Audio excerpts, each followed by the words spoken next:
Hello बच्चों, welcome to the channel this side Vikas Chaudhary. आज की जो वीडियो है वो इम्पॉर्टेंट वीडियो है और एम्स पैरामेडिकल के जो बच्चे हैं जो प्रिपरेशन अभी कर रहे हैं, जिनको अभी पेपर लिखना है, ये वीडियो उन सभी बच्चों के लिए है। जैसे कि आपको पता है कि 28 तारीख से बढ़कर आपका जो एम्स पैरामेडिकल का एग्ज़ाम है अब वो 13 जुलाई को होगा। तो सभी बच्चों को अभी एक्स्ट्रा 15 डेज़ मिले हैं। होप्स हो कि आप सभी बच्चे और मन लगाकर अपने एग्ज़ाम की प्रिपरेशन कर रहे होंगे। इसी सीरीज़ के अंदर आपका इस चैनल के ऊपर मैं आप सभी बच्चों को एम्स पैरामेडिकल से रिलेटेड जो भी लेटेस्ट अपडेट है वो आपको देते हुए चलूँगा। साथ के साथ फिज़िक्स के अंदर आपका क्या क्या इम्पॉर्टेंट है वो मैं आपको इसी चैनल पे बताने वाला हूँ बेटा। और साथ के साथ चैप्टर वाइज जितने भी इम्पॉर्टेंट क्वेश्चंस हैं एम्स पैरामेडिकल के लिए वो हम आपका एक एक करके इस चैनल पर देखेंगे, पढ़ेंगे। तो इसलिए जो बच्चे हैं वो सभी बच्चे चैनल को सब्सक्राइब कर ले और बने रहे चैनल के साथ फर्दर अपनी प्रिपरेशन में और बूस्ट लाने के लिए। ठीक है, तो चलिए फिर आज की वीडियो अपन स्टार्ट करते हैं। तो क्वेश्चन आता है कि सर आज की वीडियो के अंदर अपन क्या पढ़ने वाले हैं, क्या समझने वाले हैं।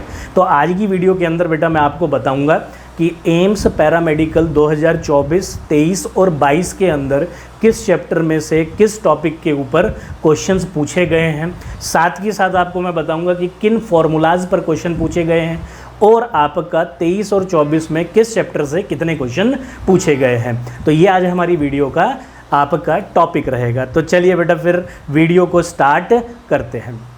जैसे कि आप सभी बच्चे बेटे स्क्रीन पर देख पा रहे होंगे कि यहाँ पर हम डिस्कस करने वाले हैं प्रीवियस ईयर पेपर को कंप्लीट एनालाइज यहाँ पर करेंगे, वो भी चैप्टर वाइज, और सिर्फ फिजिक्स का अपन यहाँ डिस्कस करने वाले हैं।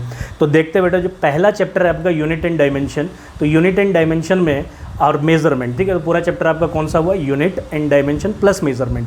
तो यूनिट एंड डायमेंशन निकालना आपको इसमें सिखाया जाता है। प्लस मेजरमेंट में मतलब क्या हुआ कि वर्नियर कैलिपर, स्क्रू गोज और उसमें एरर इन मेजरमेंट। तो ये कंप्लीट आपका पहला चैप्टर है। इसके अंदर जो प्रीवियस ईयर में क्वेश्चन पूछे गए हैं उन टॉपिक्स का नाम है बेटा डायमेंशन फार्मूला। तो डायमेंशन फार्मूलेज आप सभी बच्चों को अच्छे से याद कर लेने हैं। जितने भी डायमेंशन फार्मूले नियर अबाउट 40 to 50 के अराउंड डायमेंशन फार्मूला है क्लास 11th और 12th का मिला के, वो सारा का सारा आपको अच्छे से लर्न कर लेना है। दूसरा फॉर्मूला डेरिवेशन। आपको पता है कि एप्लीकेशन 3 होती है यूनिट एंड डायमेंशन वाले चैप्टर के अंदर, उसमें से एक एप्लीकेशन फार्मूला डेरिवेशन है। तो फार्मूला डेरिवेशन में प्रीवियस ईयर पे क्वेश्चन पूछा गया है बेटा। अगर दूसरा चैप्टर काइनेमेटिक्स की अगर मैं बात करूं तो इसमें ये टॉपिक्स है जिनसे क्वेश्चन पूछे गए हैं। Relation between distance and displacement, T माने थ्योरी बेस्ड क्वेश्चन इसमें पूछा गया है और 2 बार क्वेश्चन पूछा गया है। ऐसी वेक्टर एडिशन में थ्योरी एंड न्यूमेरिकल दोनों से क्वेश्चन पूछा गया है और अभी तक प्रीवियस ईयर में 3 क्वेश्चन इस पर बेस्ड अलग अलग ईयर में पूछे गए। बिल्कुल सही बात सर। अब अगला टॉपिक है बेटा जिससे क्वेश्चन आया है वो है आइडेंटिफिकेशन ऑफ स्केलर और वेक्टर क्वांटिटी। मतलब कि आपको कुछ 4 ऑप्शन दिए गए हैं, उसमें आपसे पूछा गया है कि इनमें से बताइए कौन वेक्टर है और कौन स्केलर है। तो ये आइडेंटिफिकेशन का क्वेश्चन पूछा गया है, थ्योरी बेस्ड है। साथ के साथ प्रोजेक्टाइल मोशन पे क्वेश्चन पूछा गया है और प्रोजेक्टाइल मोशन में बेटा एंगुलर प्रोजेक्टाइल मोशन पर बेस्ड प्रॉब्लम पूछी गई है और वो भी न्यूमेरिकल प्रॉब्लम। रिलेटिव वेलोसिटी पर भी थ्योरी बेस्ड क्वेश्चन पूछा गया है और एवरेज वेलोसिटी और नॉन यूनिफॉर्म मोशन मतलब कि डिफरेंशिएशन और इंटीग्रेशन पर बेस्ड भी क्वेश्चन पूछा गया है। एन माने न्यूमेरिकल, टी माने थ्योरी। तो कौन से न्यूमेरिकल्स आपके पूछे गए हैं और कौन से थ्योरी के क्वेश्चन पूछे गए हैं ये आपके लिए अलग वीडियो के अंदर मैं आपको बताऊंगा। ठीक है, तो कौन कौन से फॉर्मूला पे बेटा आपका क्वेश्चन पूछा गया है। तो जैसे कि वेक्टर एडिशन पे R vector is equals to A vector plus B vector, इस पर डायरेक्ट क्वेश्चन पूछा गया है। साथ के साथ T is equals to 2u sine theta by g, मतलब time of flight projectile motion का क्वेश्चन इस पर पूछा गया है। एवरेज वेलोसिटी का जो बेटा क्वेश्चन पूछा गया है वो आपका total displacement upon total time के फॉर्मूले पे पूछा गया है। और जो आपका नॉन यूनिफॉर्म मोशन में क्वेश्चन पूछा गया बेटा वो dv बाई dt, मतलब डिफरेंशिएशन ऑफ वेलोसिटी पर एक्सेलरेशन को फाइंड करने पर क्वेश्चन पूछा गया है। सही बात सर। अगला topic NLM and work energy power बेटा। तो न्यूटन लॉज ऑफ मोशन और वर्क एनर्जी पावर में जो क्वेश्चन पूछा गया है वो स्टैटिक फ्रिक्शन में पूछा है, पर स्टैटिक फ्रिक्शन और इंक्लाइंड प्लेन पर न्यूमेरिक प्रॉब्लम पूछी है। न्यूटन्स के फर्स्ट लॉ पर थ्योरी बेस्ड एक क्वेश्चन पूछा गया है। Work done on inclined plane, मतलब कि आप मान लीजिए कि इंक्लाइंड प्लेन को आपको अच्छे से प्रिपेयर करना है क्योंकि इंक्लाइंड प्लेन पर क्वेश्चन प्रीवियस ईयर में आया है। अब कौन से फॉर्मूले पे क्वेश्चन पूछा गया है, तो बेटा F is equals to m g sine theta, inclined plane पर जो नीचे की तरफ को फोर्स लगती है एम जी साइन थीटा वो स्टैटिक फ्रिक्शन फोर्स के बराबर होती है। तो इसके डायरेक्ट फार्मूला पर ही क्वेश्चन पूछा गया है। और वर्क डन पे आपका direct formula F S cos theta पे क्वेश्चन प्रीवियस ईयर में पूछा गया है। सही बात सर। अगर हम बात करें सेंटर ऑफ मास और रोटेशनल मोशन की, तो बेटा सॉलिड कौन, तो मतलब जितनी भी आपकी एक्सटेंडेड ऑब्जेक्ट्स है, चाहे सॉलिड कौन हो, चाहे आपका डिस्क हो, ठीक है, चाहे आपका रिंग हो, ठीक है, इन सभी के सेंटर ऑफ मास के फॉर्मूलेज आपको याद कर लेने हैं बेटा। इस पर क्वेश्चन हमारा पूछा गया है, न्यूमेरिक प्रॉब्लम पूछी गई थी। साथ ही के साथ relation between linear and angular velocity, माने तो v is equals to omega vector cross R vector, यहाँ फॉर्मूला देख सकते हैं। इस पर आपका डायरेक्ट प्रॉब्लम पूछी गई है। साथ ही के साथ dot product of F R and tau, ठीक है, इन तीनों के बीच में फोर्स, आपका डिस्टेंस मतलब रेडियस, और साथ ही के साथ आपका टॉर्क, इस पर न्यूमेरिकल बेस्ड प्रॉब्लम पूछी है। जैसे कि फॉर्मूले कौन से यूज़ हुए जिन पर क्वेश्चन पूछा गया है कि sir centre of mass of solid कौन h/4 होता है बेस से, एपेक्स से आपका 3h/4, ठीक। और साथ ही के साथ ये वो रिलेशन है बेटा जिस पर प्रॉब्लम पूछी गई थी, dot product of F R and N. तो इस रिलेशन को आप सभी बच्चे या इस रिलेशन पर बेस्ड जितने भी प्रॉब्लम्स हैं उनको आप अच्छे से गो थ्रू कर ले। अगला टॉपिक जो है बेटा वो आपका ग्रेविटेशन है, जिससे क्वेश्चन पूछा गया है। ग्रेविटेशन में fractional change in acceleration due to gravity, तो variation in acceleration due to gravity को सब बच्चे अच्छे से पढ़ लेंगे। इस पर क्वेश्चन आता ही आता है और प्रीवियस ईयर में भी पूछा गया है। और दूसरा जो इंपॉर्टेंट टॉपिक जिस पे क्वेश्चन लिया गया था बेटा प्रीवियस ईयर में न्यूमेरिक बेस्ड प्रॉब्लम, वो था टोटल बाइंडिंग एनर्जी। तो टोटल बाइंडिंग एनर्जी के चेंज पर क्वेश्चन पूछा है, तो ये उसका फॉर्मूला हुआ। और चेंज वाले का जो फॉर्मूला हुआ बेटा variation change in acceleration due to gravity, वो g'-g/g, ठीक है। तो इस फॉर्मूले पर आपका क्वेश्चन पूछा गया है। तो आप मेक श्योर करेंगे कि फॉर्मूलाज अच्छे से याद करें, ठीक। ज़्यादातर क्वेश्चन जो आपका एम्स पैरामेडिकल पूछा है बेटा, या तो थ्योरी बेस्ड क्वेश्चन पूछा है या फिर आपका डायरेक्ट फार्मूला बेस्ड क्वेश्चन पूछा है। तो कौन कौन से फॉर्मूले पर क्वेश्चन पूछे हैं वो मैं बेटा यहाँ पर लिखा हूँ, तो आप उसको अच्छे से नोट डाउन कर लेंगे। मैकेनिकल प्रॉपर्टीज़ ऑफ सॉलिड में एक ही क्वेश्चन पूछा है अभी तक प्रीवियस ईयर में 3 सालों में, वो है पॉइजन्स रेशियो पे। और पॉइजन्स रेशियो पर भी इस फॉर्मूले पर बेस्ड क्वेश्चन पूछा है। जनरली इस फॉर्मूले को बच्चे याद नहीं करते, उनको पॉइजन्स रेशियो का lateral strain upon longitudinal strain ही याद रहता है, पर आपको ऐसे फॉर्मूलेज भी याद रखने हैं। इसमें y बेटा आपका यंग्स मॉडुलस है, आपका ईटा जो है वो बल्क मॉडुलस है, और m जो है वो पॉइजन्स रेशियो है, ठीक। अगर हम अगले टॉपिक फ्लूइड की बात करें, तो फ्लूइड पर सरफेस एनर्जी इंपॉर्टेंट टॉपिक है आपका। क्या कहते हैं आपका सरफेस टेंशन फ्लूइड के अंदर, इससे क्वेश्चन बेटा आपका पूछा गया है। इसका जो फॉर्मूला होता है वो बेटा मैं नीचे मेंशन किया हूँ, change in work over change in area.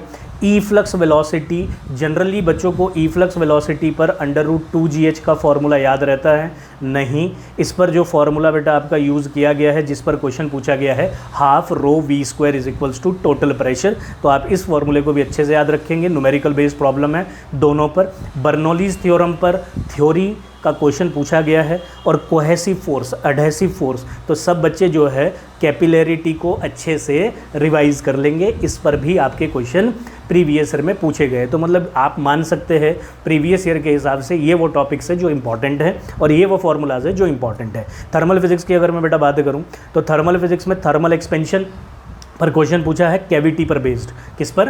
Cavity पर बेस्ड। तो जनरली बच्चे थर्मल एक्सपेंशन के फॉर्मूले अल्फा बीटा गामा याद कर लेते नहीं, थोड़ा सा इन डेप्थ आपको थ्योरी भी उसकी चेक करनी पड़ेगी। तो थर्मल एक्सपेंशन पे क्वेश्चन पूछा है।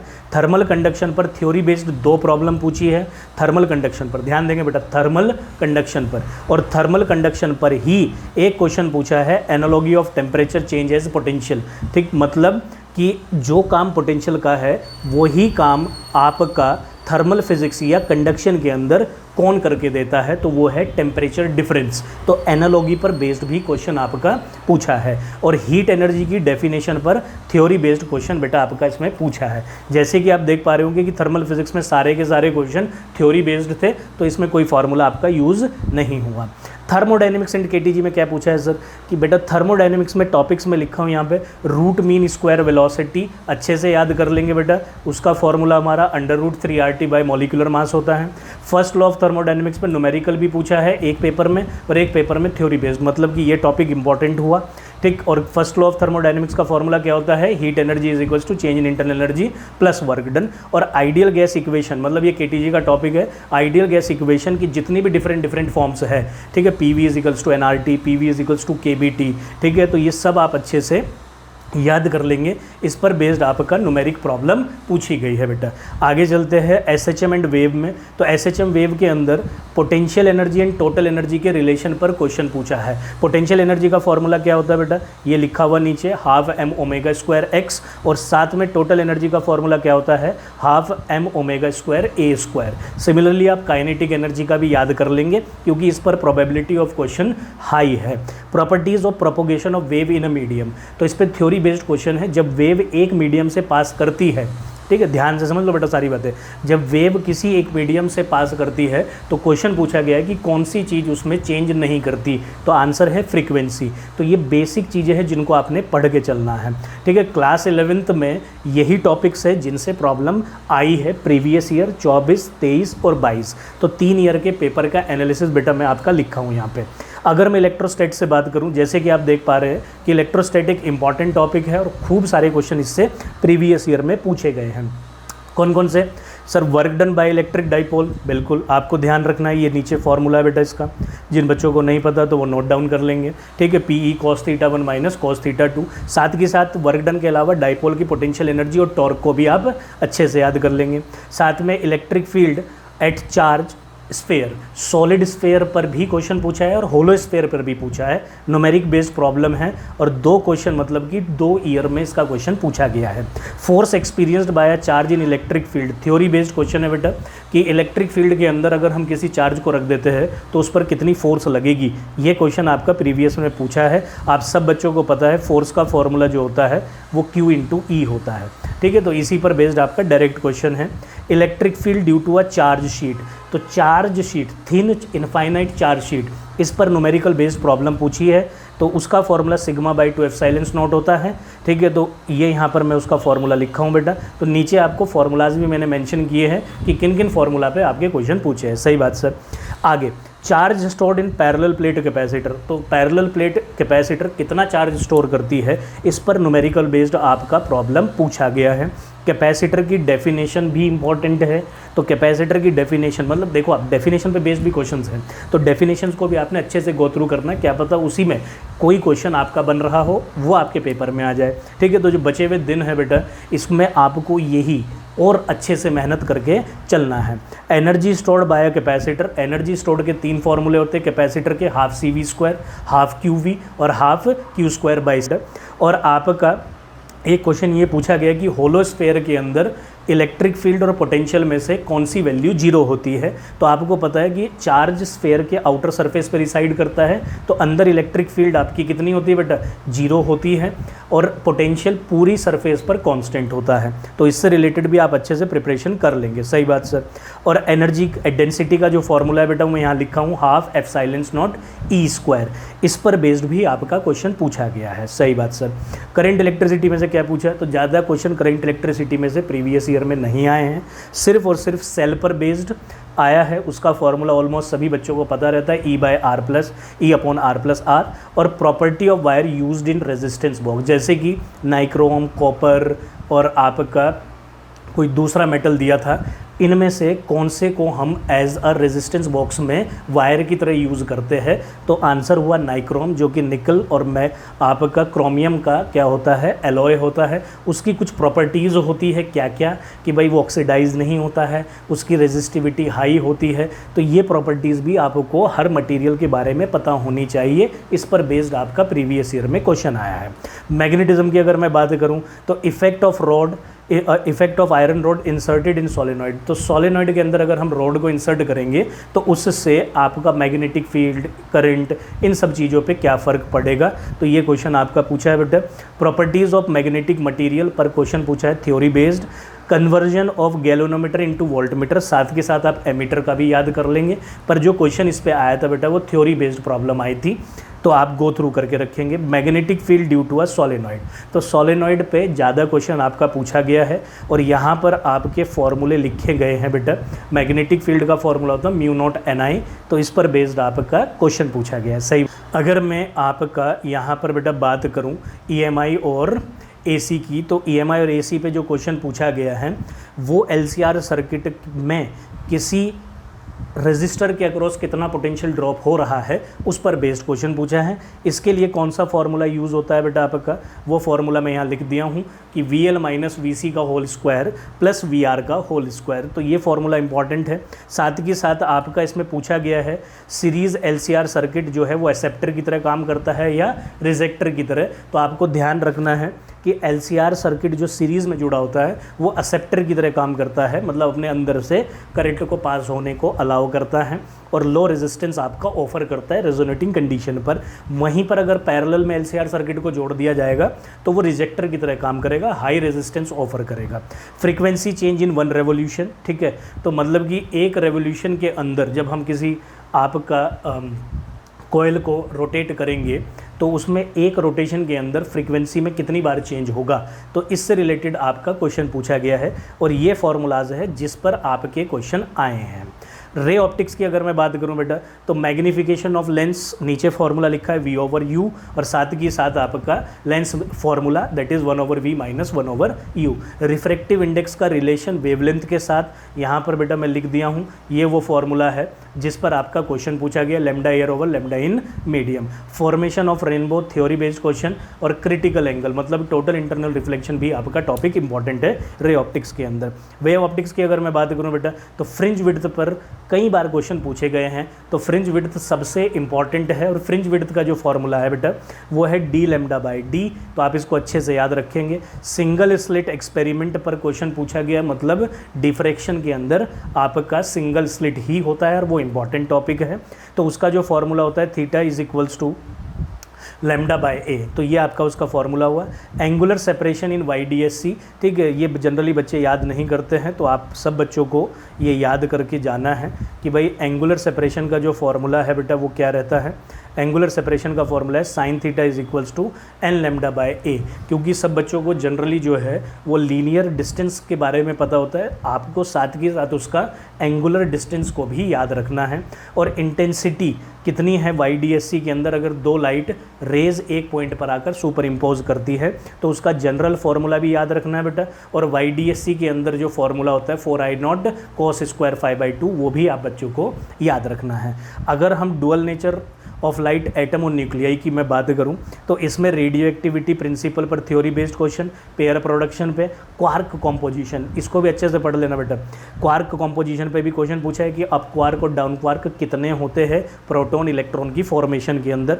डी ब्रोगली वेवलेंथ पर भी आपका क्वेश्चन पूछा है numerical based. Total energy of beryllium atom, generally बच्चे टोटल एनर्जी -13.6/n² जो है हाइड्रोजन के फॉर्मूले के लिए याद कर लेते हैं, पर नहीं, आपको जनरल फॉर्मूला याद करना है बेटा। वो जनरल फॉर्मूला मैं यहाँ लिख दिया हूँ। Beta decay, find the work done, work function पर भी डुअल नेचर में क्वेश्चन पूछा है। और radii of nuclei and atom relation, तो आपका जो रेडियस का फॉर्मूला होता है एटम के लिए या रेडियस का जो फॉर्मूला होता है न्यूक्लियाई के लिए, उनके बीच में रिलेशन पर बेस्ड क्वेश्चन पूछा है। तो मतलब हम मान सकते हैं कि dual nature of light and atom nuclei से स्टैंडर्ड ऑफ क्वेश्चन थोड़ा सा कंपैरेटिवली अदर चैप्टर के हाई रहा है हर ईयर के अंदर, और ज़्यादा क्वेश्चन इससे आपके पूछे गए हैं। तो इस यूनिट को मतलब कि मॉडर्न फिजिक्स को आप और बेहतर तरीके से याद कर लेंगे बेटा, ठीक है। तो ये यहाँ पर फॉर्मूलेज है, आप इसको एक बार गो थ्रू कर लीजिएगा। सेमीकंडक्टर लास्ट टॉपिक 11th-12th के टॉपिक्स में मिला के, तो क्लासिफिकेशन ऑफ सेमीकंडक्टर पर क्वेश्चन पूछा है और Zener diode as a voltage regulator पर बेस्ड भी थ्योरी बेस्ड प्रॉब्लम पूछी है, ठीक है। तो ये वो टॉपिक्स है, वो फार्मूलाज है जिनसे आपके क्वेश्चन पूछे गए हैं। अब चेक करते हैं कि किस चैप्टर में से किस ईयर के अंदर कितना क्वेश्चन पूछा गया है। तो 2024 में बेटा यूनिट एंड मेजरमेंट से 1 क्वेश्चन, काइनेमेटिक्स से 2, NLM से 1, वर्क एनर्जी पावर से 1, circular motion, collision and centre of mass and rotational motion से 2024 में, मतलब प्रीवियस ईयर में कोई क्वेश्चन नहीं पूछा गया है। साथ के साथ मैकेनिकल प्रॉपर्टीज़, ग्रेविटेशन से 1, मैकेनिकल प्रॉपर्टीज से कोई क्वेश्चन नहीं, फ्लूइड से आपके 2 क्वेश्चन, थर्मल फिजिक्स से कोई क्वेश्चन नहीं, थर्मोडायनेमिक्स और केटीजी का वेटेज हाई रहा है 2024 में। सिंपल हार्मोनिक मोशन से 2024 में और 23 में कोई क्वेश्चन नहीं पूछा गया।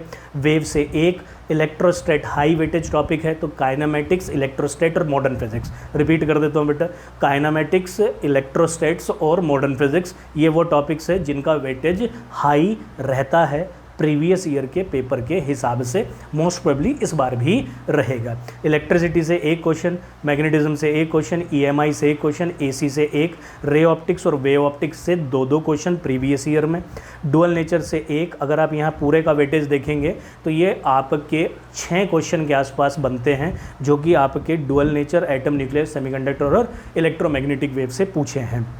2023 का भी वेटेज आपके सामने है। 2023 में यूनिट एंड डायमेंशन से कोई क्वेश्चन नहीं, काइनेमेटिक्स से खूब सारे क्वेश्चन, एनएलएम से 1 question, work, energy, power, circular motion, collision and centre of mass, rotational motion, gravitation, mechanical property nil, कोई क्वेश्चन नहीं। फ्लूइड से 2 क्वेश्चन, थर्मल फिजिक्स से 2 क्वेश्चन, थर्मोडायनेमिक्स से 1, केटीजी से कोई क्वेश्चन नहीं बेटा।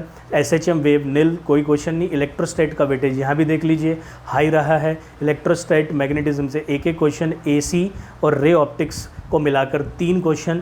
डुअल नेचर ऑफ लाइट फिर देखेंगे, अगर आप यहाँ फिर से वेटेज चेक करते हैं इन 4 टॉपिक्स का, तो वो फिर से आपके 6 क्वेश्चन, मतलब कि आप मान लीजिए कि डुअल नेचर माने तो आपका मॉडर्न फिजिक्स, साथ के साथ इलेक्ट्रोस्टैट और इलेक्ट्रिसिटी भी उसमें जोड़ लीजिए, और साथ के साथ आपका काइनेमेटिक्स, इनका वेटेज हाई रहा है आपका एम्स पैरामेडिकल के पेपर के अंदर। ठीक है, तो ये कंप्लीट एनालिसिस हुआ आपका, जो कि हमने देखा। तो ये प्रीवियस ईयर पेपर का एनालिसिस है। आप सभी बच्चों ने एम्स का पेपर, नर्सिंग का पेपर अभी दिया होगा, रिजल्ट भी आ गया। होप्स हो कि सब बच्चों ने अच्छा किया होगा और वो काउंसलिंग में बैठ रहे होंगे। तो जो बच्चे आपका मन लगा के प्रिपरेशन कर रहे हैं, तो उनके लिए एक तरीके से बूस्टर का काम करेगा। और हम आगे जो आपका है इस चैनल पर, मैं अभी चैप्टर वाइज इंपॉर्टेंट क्वेश्चन की पूरी सीरीज़ लेके आ रहा हूँ। हर चैप्टर से जो जो इंपॉर्टेंट क्वेश्चन है, हर टॉपिक को कवर करते हुए बेटा मैं आपको बताऊँगा। ठीक है, तो सभी बच्चे चैनल को सब्सक्राइब कर लेंगे। तो इस वीडियो के लिए इतना ही। Thank you for today, will see in the next video. Till that time, bye bye.